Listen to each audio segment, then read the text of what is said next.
Cik Salma. Hai, Assalamualaikum. Berjumpa lagi dalam Petua Orang Dulu-Dulu bersama dengan Cik Salma. Hari ni kita ada banyak kentang dekat rumah kita ni. Jadi kita nak buat masker potato menggunakan kentang yang ada ini untuk mencerahkan kulit wajah kita. Bersama dengan beberapa bahan yang lain, kita basuh dulu buah potato kita ni bersih-bersih. Selepas tu kupaskan ia. Dan kita nak parut buah potato kita ni hari ni ya. Kita sediakan satu pinggan dan kita parut buah potato kita. Selain mencerahkan wajah, masker ini juga mampu melembapkan kulit kita. Kalau kita pakai 1 jam dekat muka tu rasa sejuk je muka tu. Lepas tu ia akan membuang parut-parut yang ada dekat rupa kita ataupun badan kita.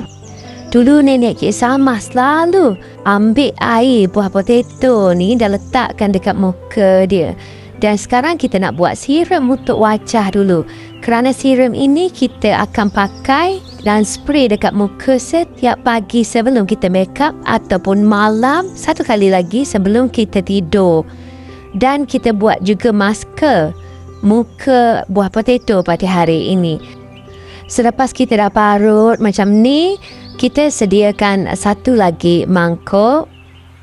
Kita tapis dan ambil air dia tadi. Sebab kita nak gunakan air dia dulu sebagai serum untuk kita spray dekat muka kita.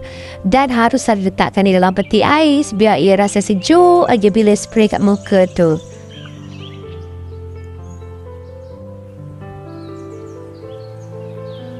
Nampaknya banyak sudah air. Cik Salma ambil daripada kentang yang diparut tadi dan kita isikan ke dalam botol dan letakkan di dalam peti ais. Hari-hari itu bolehlah pakai untuk di-spray di muka. Dan sekarang jom kita buat masker potato pula. Kita sediakan satu mangkuk kecil. Kita masukkan beberapa sudu air potato tadi ke dalam mangkuk ini. Selepas itu kita masukkan pula 2 sudu tepung beras. Selepas tu kita kacau-kacau bahan kita ini supaya sebati bersama. Tepung beras akan menghaluskan lagi kulit wajah dan juga membuang parut-parut yang ada sekitar muka kita. Dan seterusnya kita masukkan pula sedikit aloe vera gel ke dalam bahan kita ini. Masukkan sedikit madu kerana ia akan memberi glowing pada kulit muka kita. Dan jangan lupa masukkan pula air mawar kerana air ini akan menutup liang pori kita. Yang mana ada pori-pori besar tu, dia akan tutup dan haluskan lagi kulit wajah kita. Masukkan pula 2 biji vitamin E ke dalam bahan-bahan kita ini kerana vitamin E ini akan memberi wajah kita halus, cantik, awet muda. Dan ia akan membantu menganjalkan lagi kulit muka kita.